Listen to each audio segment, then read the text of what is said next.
Welcome to this presentation presented by Global Voice Network. This is a roundtable discussion featuring a rotating panel of guests with decades of experience researching and uncovering truth. We just get together and chit-chat and chew the fat. And now, you're invited. I'm your host, Paul Biener. Welcome to the program. Welcome to the Think Tank.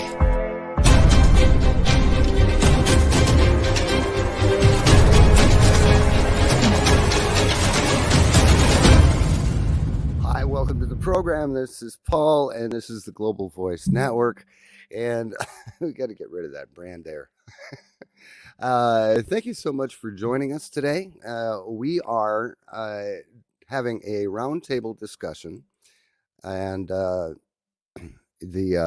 wow, okay, right, wrong one. Okay, got it.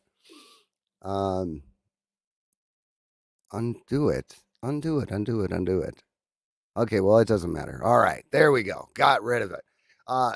This is Global Voice Network. Thank you so much for joining me. This is the Think Tank, and we have an open roundtable discussion talking about all things citizenship and all of the nuances and the differences between the 14th Amendment, the 13th Amendment, and filing affidavits, all the people that are coming out there with all the sovereign citizen garbage and all that junk that'll just get you into huge amounts of trouble. We're going to talk about that, and we're going to talk about the actual vehicle, the actual way that you can reclaim your citizenship, how you can become the original creation of God. You can reclaim that status as the original creation of God that you were born with before they stole it from you. This is the Think Tank, and I'm about to bring everybody onto the program. How is everyone doing today? Great. Doing fine. Okie dokie. Okie dokie. All right. Now, we were talking about some things earlier. We were talking about birth certificates, and we were talking about family Bibles, and we were talking about just filing affidavits and reclaiming our citizenship. Let's fill in a little bit of a backstory here on how our actual freedom and our actual national status was stolen from us. Who would like to talk a little bit about the 13th and 14th Amendments and how those were put in place to actually take our power away from us? I can do it. Okay, with the 13th Amendment, specifically stated that neither slavery nor involuntary servitude would be permitted in the United States, okay? But purely by virtue of the law of omission, anything that's omitted is acceptable and is permitted. So the law of omission is voluntary servitude, is okie dokie.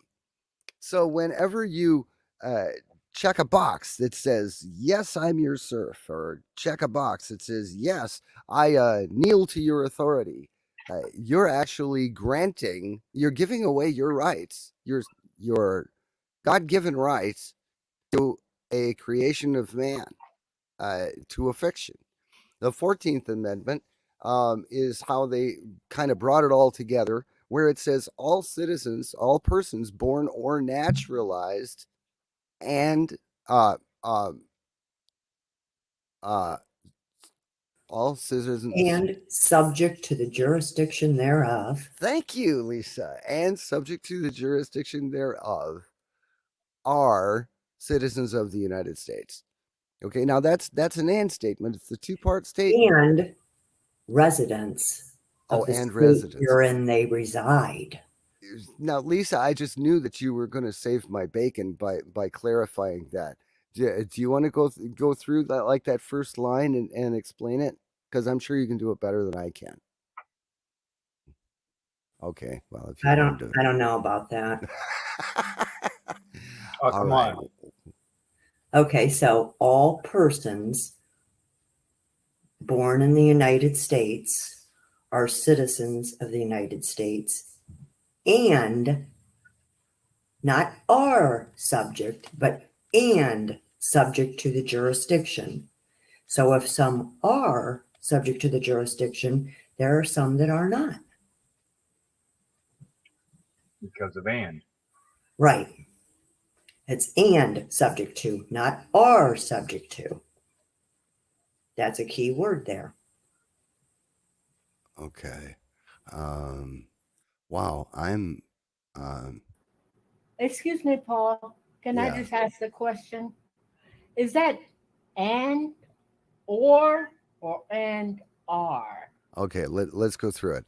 All persons born or naturalized in the United States and subject to the jurisdiction thereof are citizens of the United States and of the state wherein they reside. So that statement says that there is a dual jurisdiction. They're subject to the jurisdiction thereof. They are citizens of the United States and of the state wherein they reside. So there's a dual status there. There is the 14th Amendment citizen, and then there is also the national or the state citizen. Right? Does that make sense? Yes. Okay. No state shall make or enforce any law which shall abridge the privileges or immunities of citizens of the United States. That part of the 14th Amendment was to protect the slaves from being attacked or being abused by their state. The federal government would jump in and say, no, you can't do that. You can't punish that man just because of his color, because he's one of us. That is what that is for. The 14th Amendment, right then and there, is what puts the teeth in the system to protect the former slave. But through the 14th Amendment, they have made everybody slaves through two questions. Now, every form that you filled out that asks you if you're a citizen of the United States, does that form ask you if you're a national? No. It asks you if you're a citizen of the United States. Does it ask you if you're a resident? Yeah, Yes. it does. But a resident of what? They don't explain.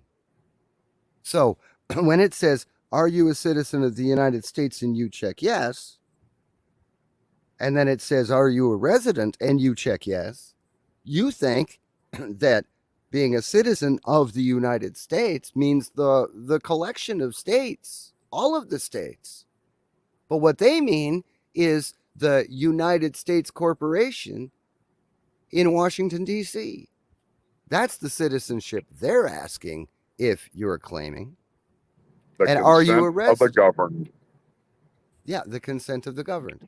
And when it asks, And residency is also, we think, where you live. yeah, But legally, it's what political jurisdiction you're under. exactly. So they ask you these vague questions, you answer them, not knowing what those questions actually represent, and volunteer into a system that obliterates your God given rights and replaces them with privileges. And you never even saw it coming. You And didn't the even know it was privileges happening. are commonly known as civil rights. Right. So, privileges are civil rights, and those are the only rights that could be granted. And privileges, more so privileges. Now, that's the backstory. Okay. And there's a great program on Eurofolk Radio. It's Monday through Saturday from 11 to 1 p.m. Eastern, 11 a.m. to 1 p.m. Eastern. It's on Eurofolk Radio, and it is the Roger Sales Radio Ranch, where he talks about all of this stuff. Actually, what this roundtable is we're just kind of the leftovers after the show is over. We just kind of hang out in the room and we talk about this, that, and the other thing. And I thought it would be really interesting to bring these topics to a broader audience and a great number of more platforms. So, where else can we go with this? What part of this? Where else can we go? I didn't know they were trying to play Massa May I. Yeah, yeah. Well, I didn't know that either. So, what? Hey, Paul. Yeah, William. Yes, sir. Thank you. Sorry for the background noise. There is a caveat to that citizenship. According to my understanding, there's actually a third resident alien. You get a certificate of non-resident alien for the people who live in Swains Island and don't you remember Roger talking about that? The American Samoans. Right, right. So that's where they have hid the national status behind. Right, because those are deemed non-citizen nationals. Right. Yeah, and non-citizen nationals is a classification, is a political status that is recognized. Citizens is a political designation that is recognized by the United States, and they also recognize U.S. nationals, but they don't say that. They only mention that in one or two places. In all of the mile high legal books and uh, codes of federal regulations and everything else, they only recognize that status in a couple of places to make it almost impossible for you to find it. So earlier we were talking about how to prove that you're not actually the 14th Amendment citizen, how you do that.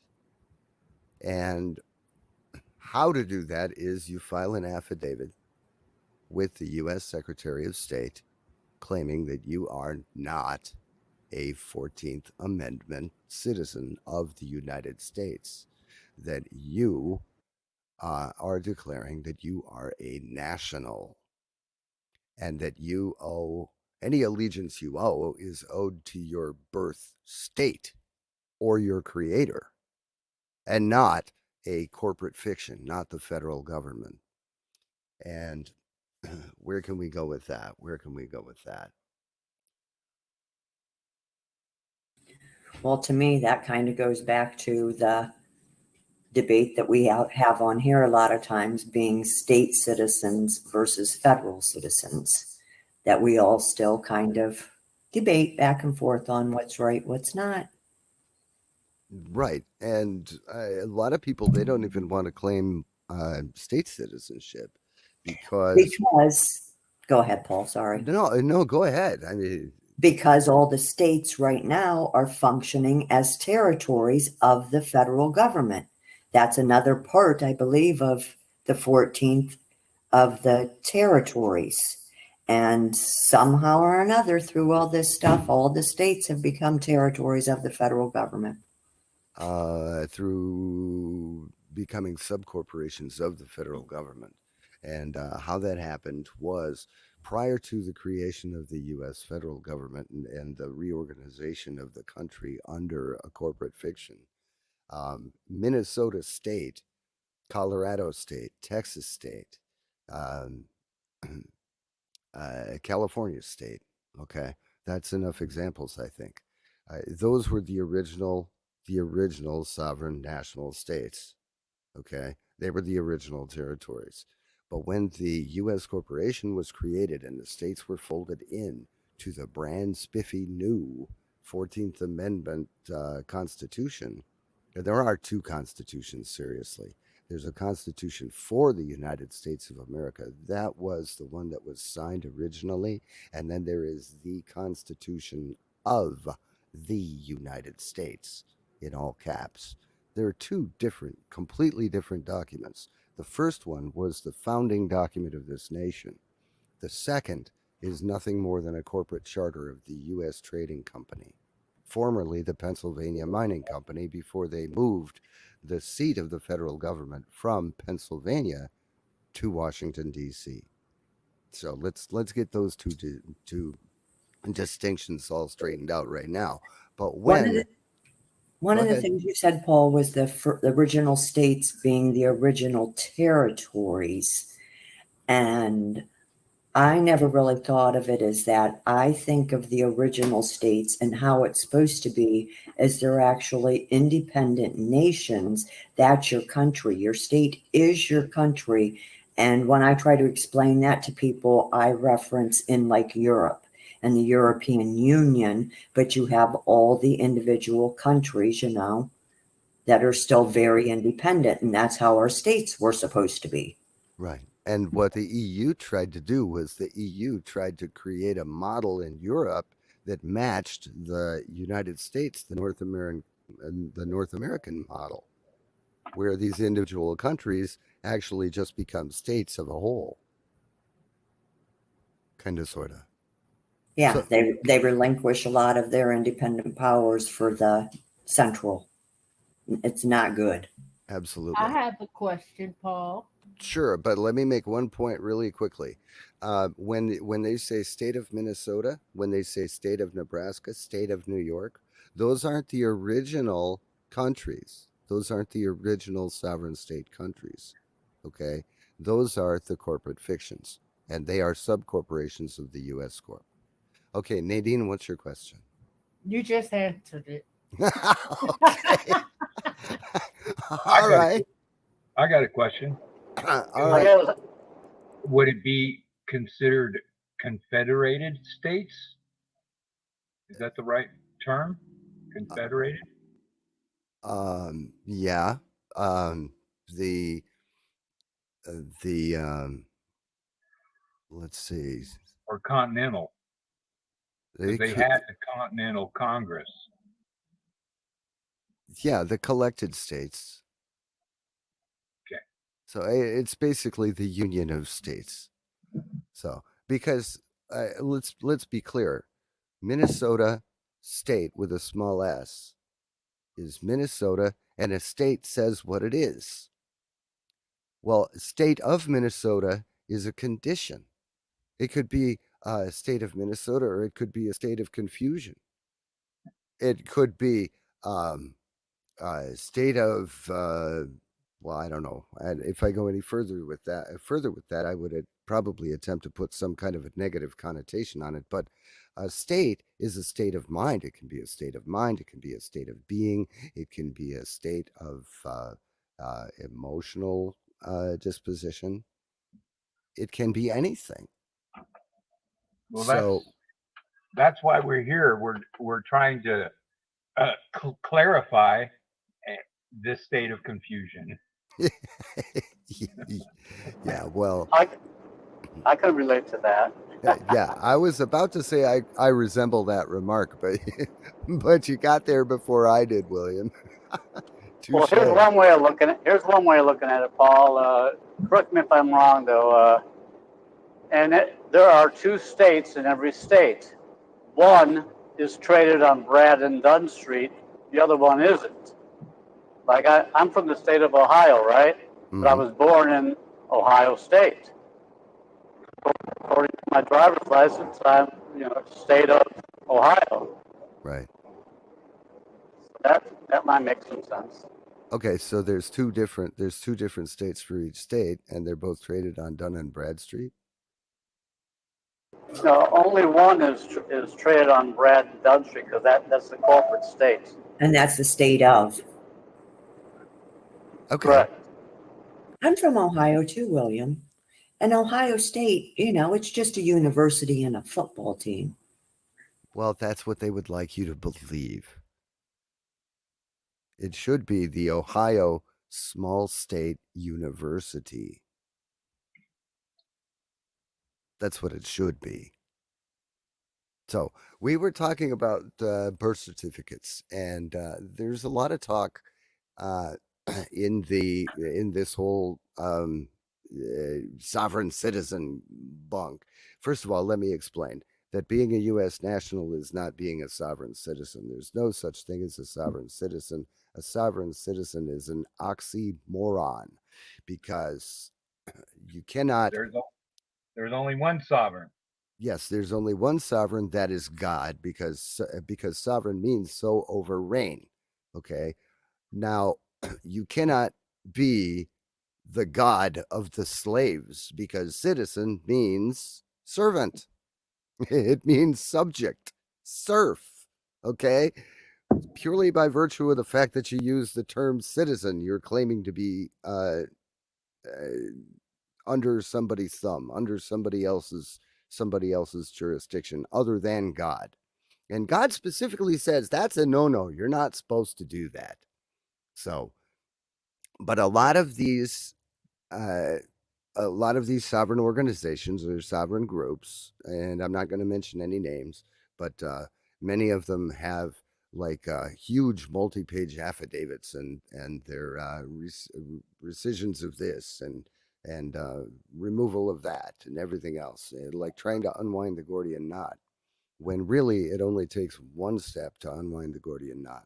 So we're not talking about those guys that have you like study for 3 to 6 months to get a stack of paperwork that you file with your state and um, and all that and charge you money for that. You know, if you can't do this easily, cheaply, freely, and of your own hand, it doesn't matter. It doesn't work.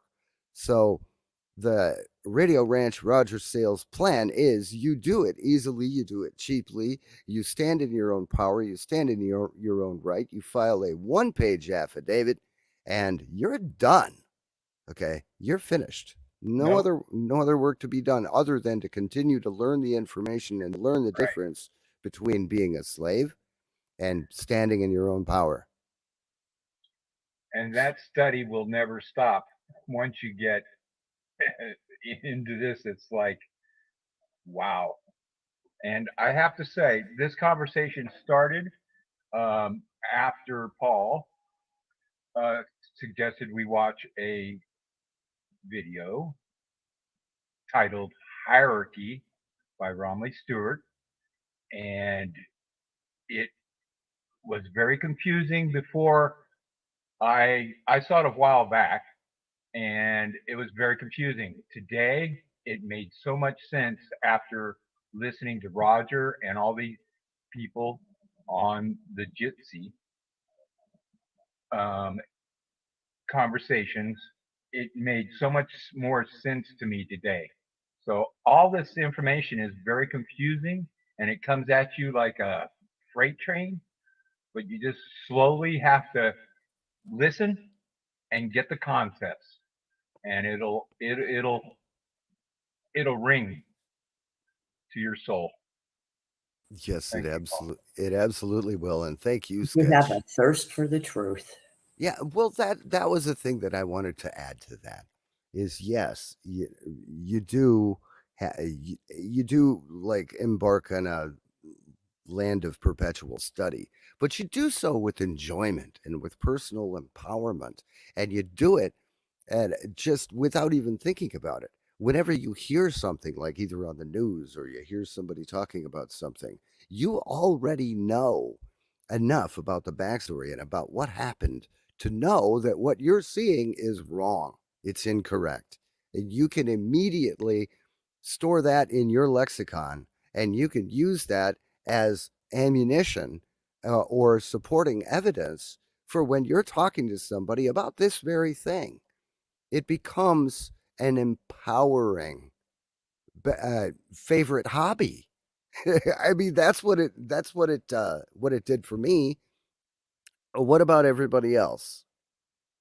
Well, I can say that um, the affidavit didn't really change anything, but it changed me, and it gave me power and empowered me to take a hold of this information and explore it and talk about it on with other people and bounce ideas off, and it just empowered me to keep trying to discern the truth. Right, and over the course of many discussions and many enjoyable discussions, and things are brought up that things are brought up that people can talk about, and here's a collective, it's a group, and these are people in this room. These are people that are outstanding. They're amazing. They don't hang out all day long with their noses in a smartphone. They're hanging out, talking to people of like mind, and sharing information and ideas, and building on one another's histories, building on one another's knowledge and research. Isn't that right, Sketch? Yep, we're trying to lift everybody up, not just ourselves. Anybody that will listen, we'll just try and share and bring them up to speed and say, "Welcome home, brother." We're part of this.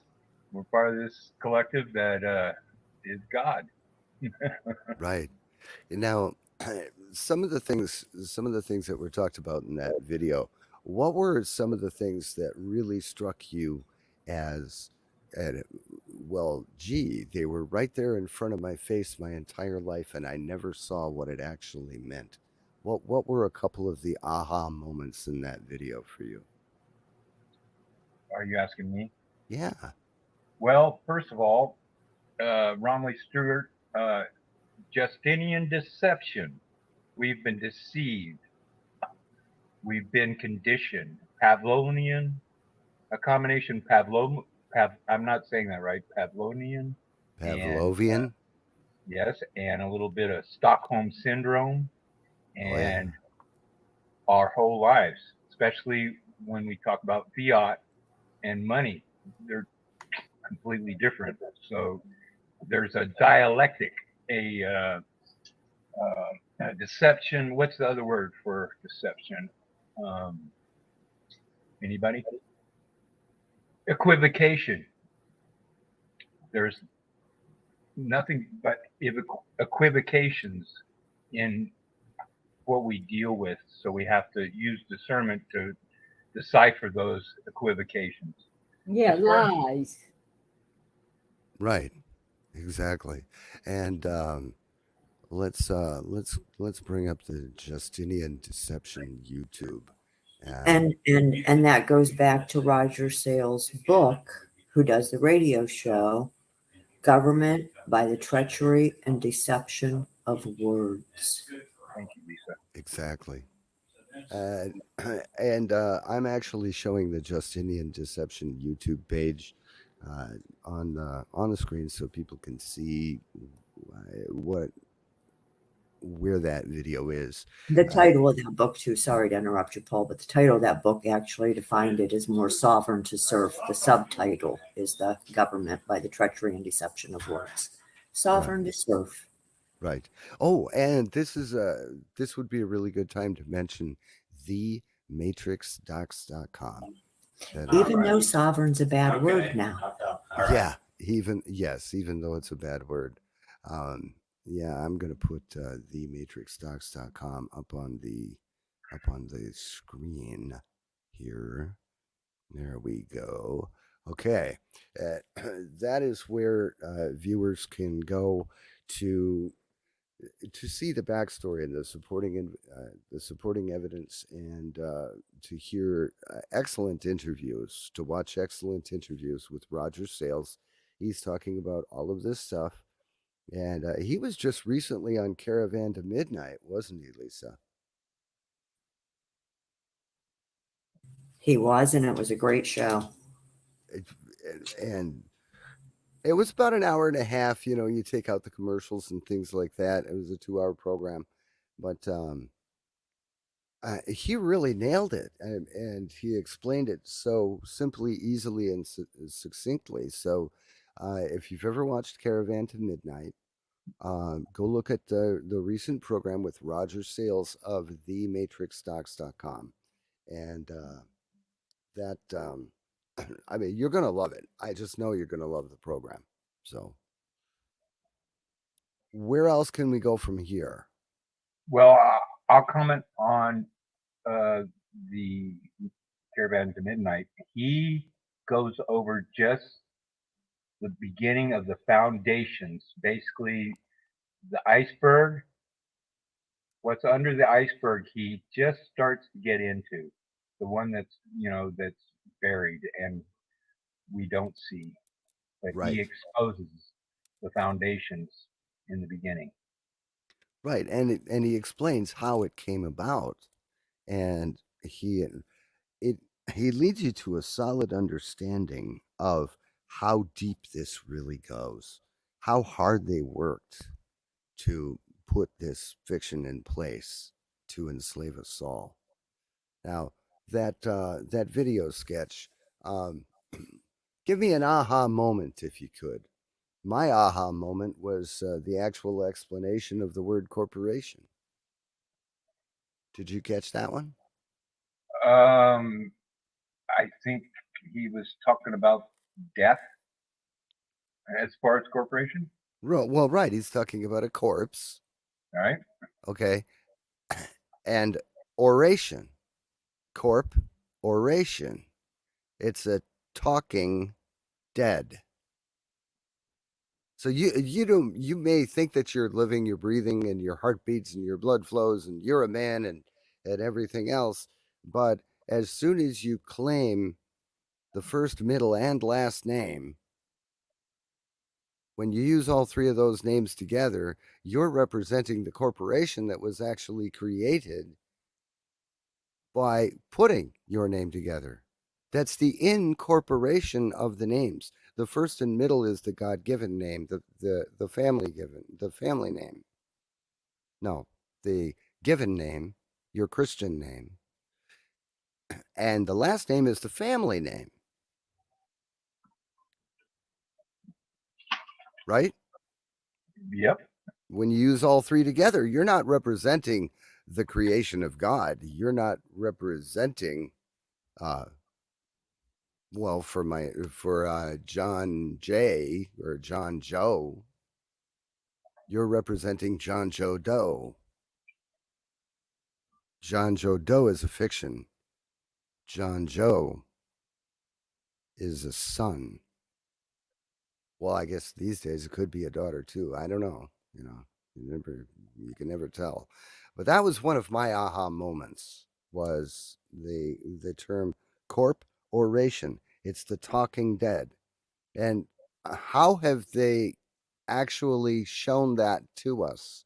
Like with a TV series, The Walking Dead, which ultimately led to a show called The Talking Dead. Are they trying to tell us something just with the name of the series? That's what I want to know.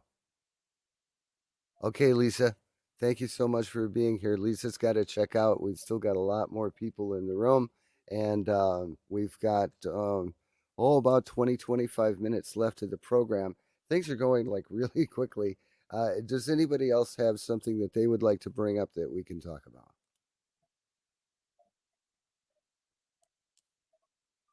Because I can bring. Okay, I'm Paul. ready. Okay, we've got William and we've got Nadine. William, let me get Nadine first, and then I'll circle back to you. God, I hate using the term "circle back." I really got to wipe that out of my vocabulary. Hi, Nadine. How are you? Hey, Paul. I was just thinking back. The last 2 or 3 years with everything that's going on, there's something new every day. Uh, that were trials and tribulations, Mm-hmm. and I was feeling powerless. What can we do? What can we do? Well, now I feel like I'm empowered because I can concentrate on this. And I learn something new every day that strengthens me and gives me, empowers me and gives me hope. That's exactly right. It really does. It gives you a focus, it gives you a direction, and it gives you the mindset that you're the one that's responsible for your own health, happiness, and peace of mind. And this gives you a vehicle to obtain that, to regain that. Isn't that right? That's exactly right. Exactly right. Uh, thematrixdocs.com is a website. You can go watch interviews. There are downloadable uh, downloadable pieces, downloadable sections. There's a section of exhibits there. There are excellent documents that actually show where the U.S. Supreme Court has stated that citizens are property. Yeah, you heard that right. The U.S. Supreme Court has actually stated that citizens are property. How can that be? And why hasn't anyone told you this before? Northmead, do you have any? Do you have anything to add? Anything that you were thinking about? Anything that was weighing on your mind today, or curious about? And yeah, I'm watching the chat. You're probably going to say, "No, I'm good." Go to William. Okay, all right. While we're waiting to hear from Northmead, William, come on in here. How you doing? Great. Thank you, Paul. And thank you to Nadine. I'd like to recognize Nadine for a minute because she brought up a point and about what was that earlier, Nadine, that you were talking about? Contempt prior to investigation?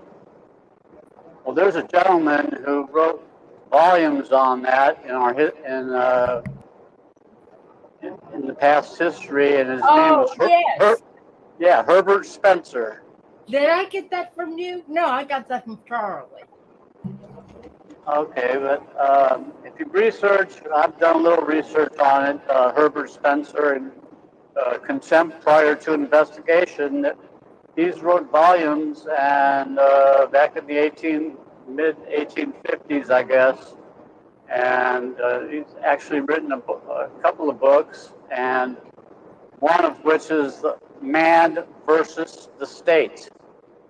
And I think that'd be very good reading and research that we could continue to go forward with.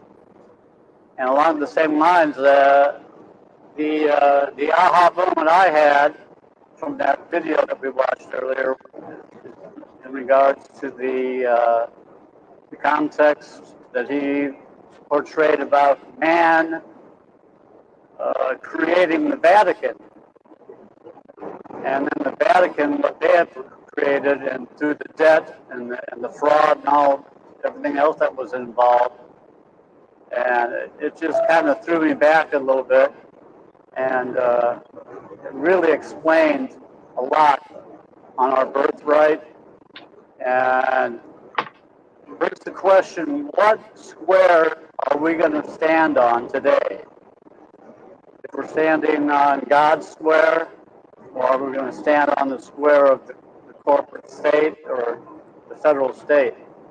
I think it ultimately comes down to our own decision. And with that, I yield. Right, and what he mentioned was that it really doesn't take a whole lot of like unwinding.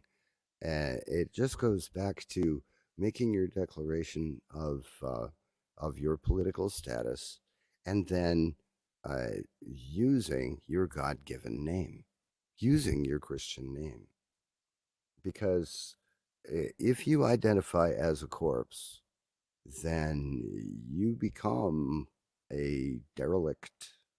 You become salvage. You're a dead thing that can be reined in. A fiction. A fiction. A Exactly. monster. A monster. A He human.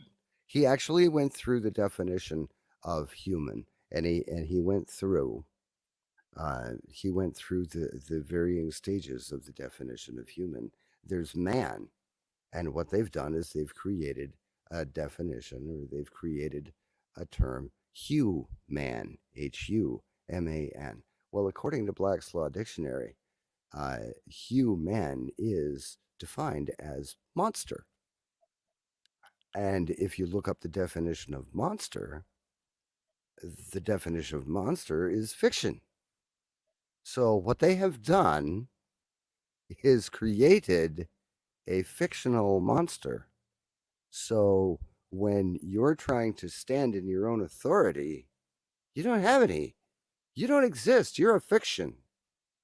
First name, middle name, last name. Yeah, you're a fiction. You're a monster. You're a human.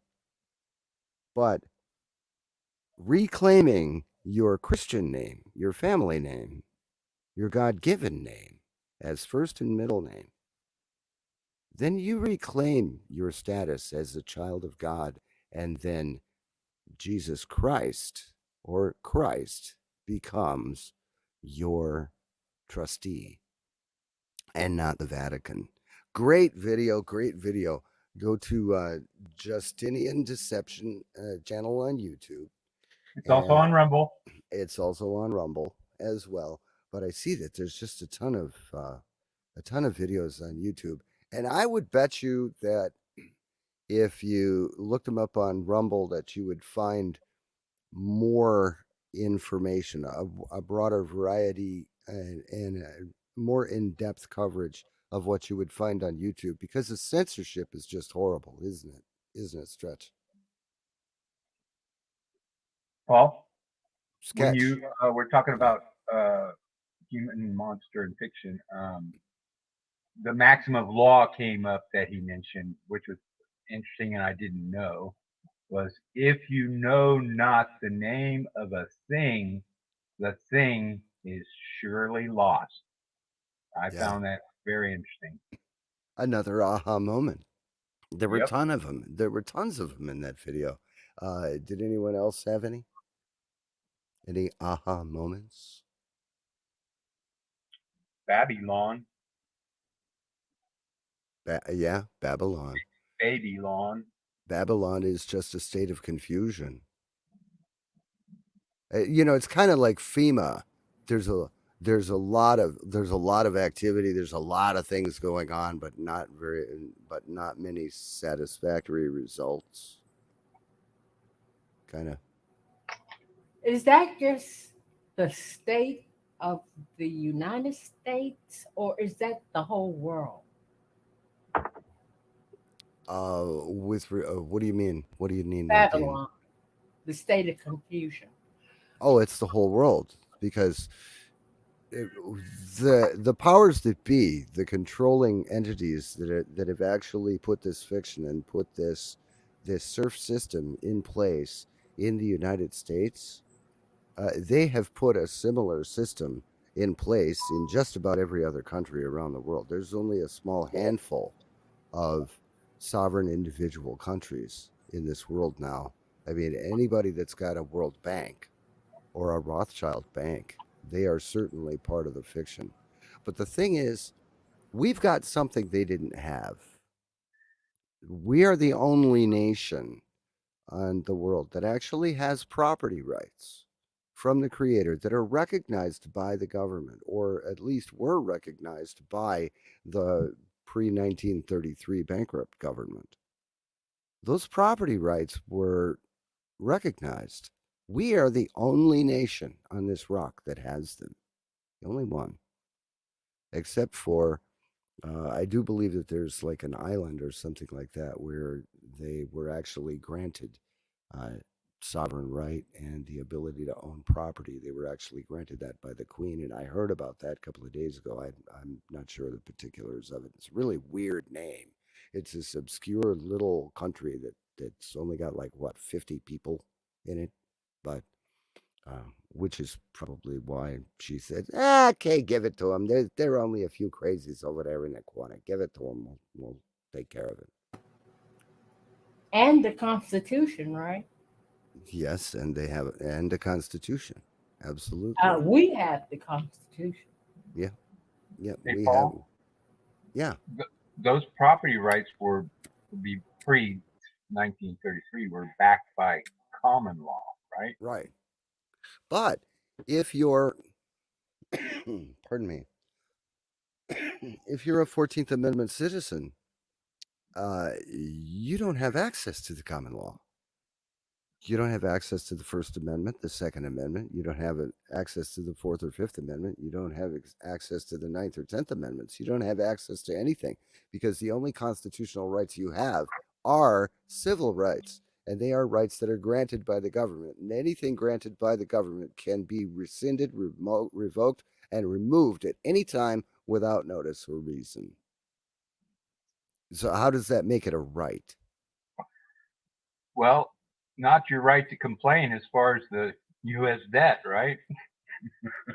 Oh That's yeah, they actually what? They actually legislated that that if the you're a 14th. citizen, you can't complain about the national debt.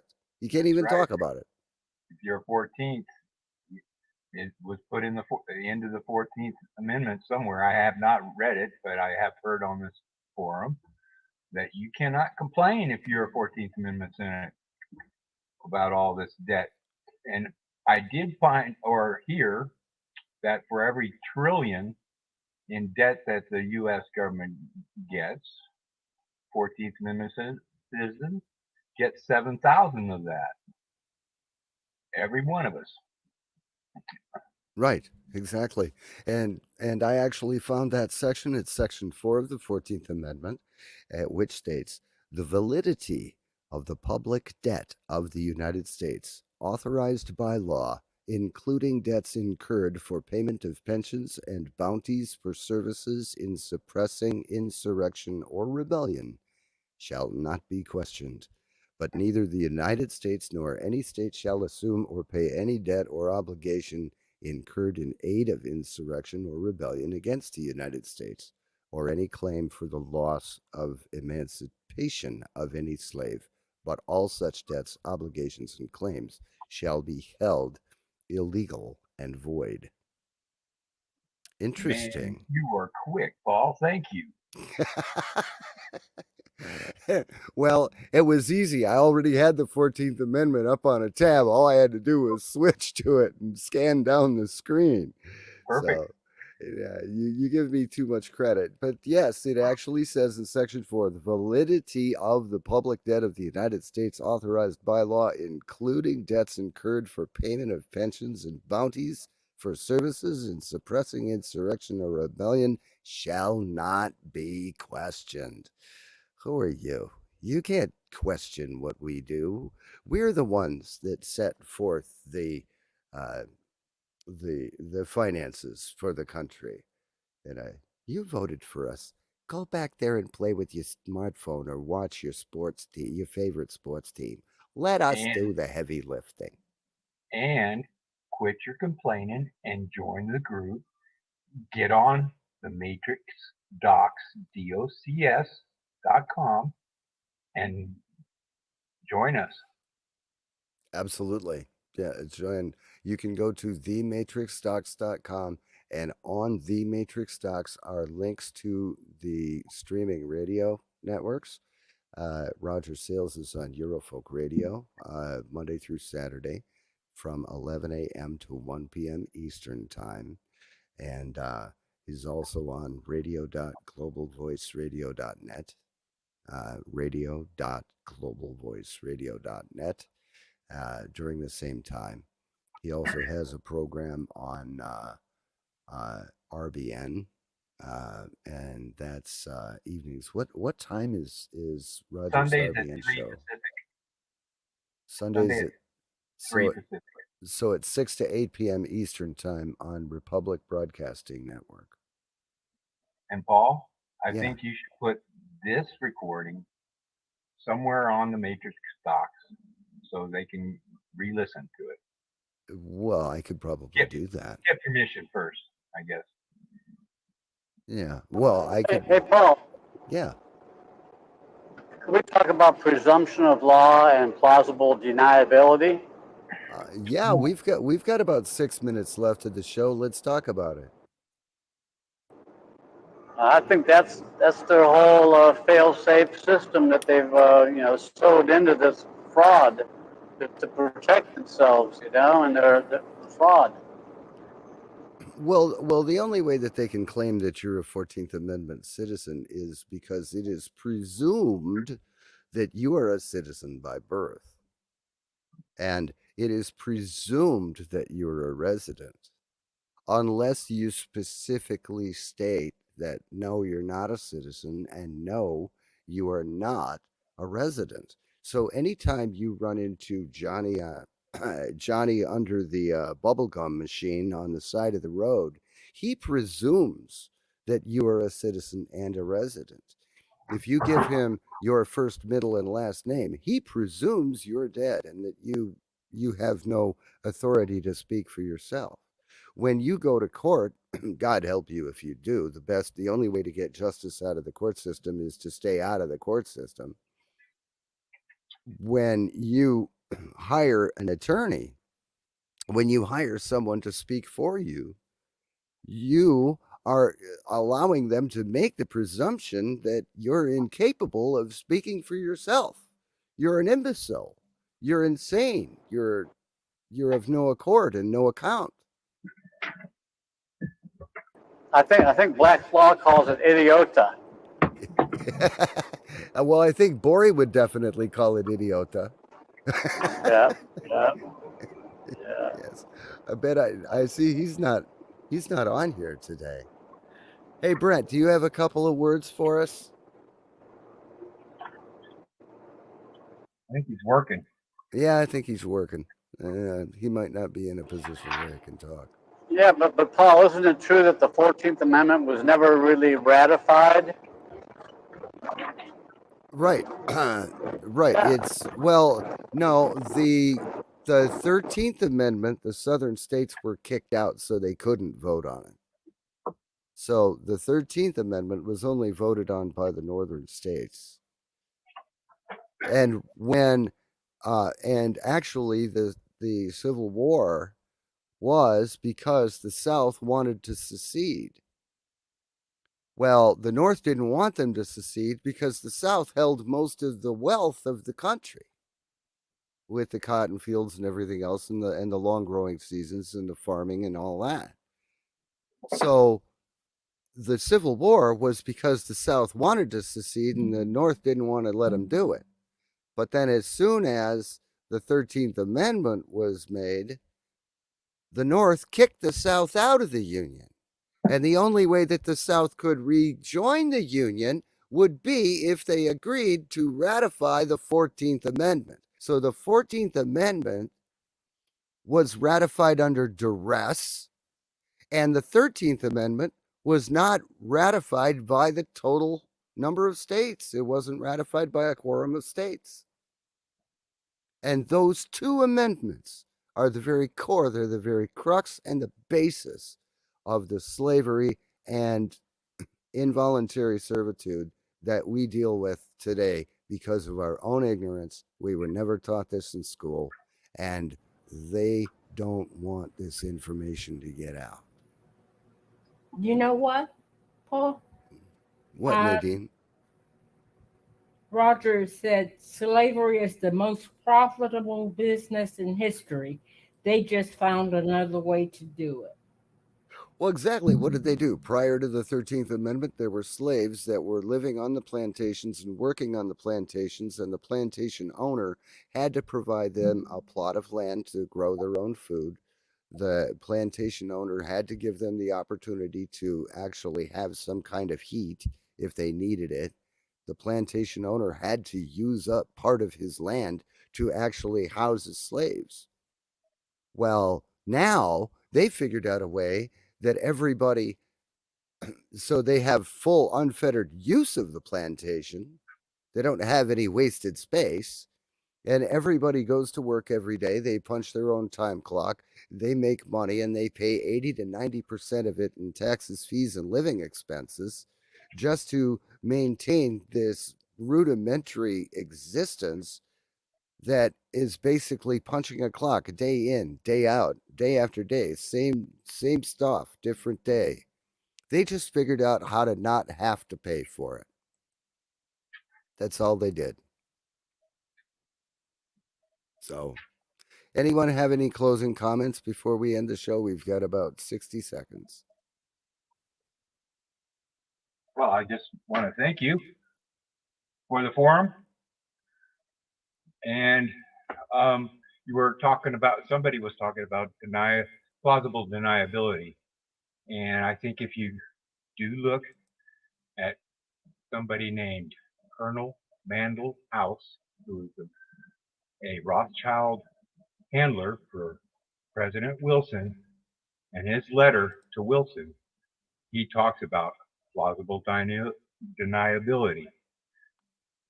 Oh yeah, the House letter to Wilson. That's big stuff. I was trying to find it. I can't find it. Yeah, and it was in private letters, right? Yeah, well, I think so. Yeah. I was going to read it, but can't find it. Okay. Well, perhaps we'll do that another day. I want to thank everyone for being here. Brent, Nadine, Sketch, Victoria, Mark, Monique, North Me, Sketch, and well, geez, Bori. Hey, Bori just showed up just just to see the end of the show. Okay, and there's William and AB. Who's AB? Unmute for a second. Let us know who you are, because I've got a menu that's in front and I can't see your name. Is that Adam? Maybe. Okay. Well, we'll we'll catch That's that. Andy. That's Andy B. Andy B. Okay. And Andy's with us as well. Thank you so much for joining us on this episode, this impromptu episode of the Think Tank on Global Voice Network. Thank you so much. We'll catch you right back here another day, another time, and check out thematrixtalks.com. Listen to Roger Sales. Check out the Radio Ranch program. You will not regret it. Thanks Pursue again. freedom. I'm sorry, Sketch. What? Pursue freedom and truth. Absolutely. And that's what we're doing here, right on Global Voice Network. Thank you for joining us. We're standing.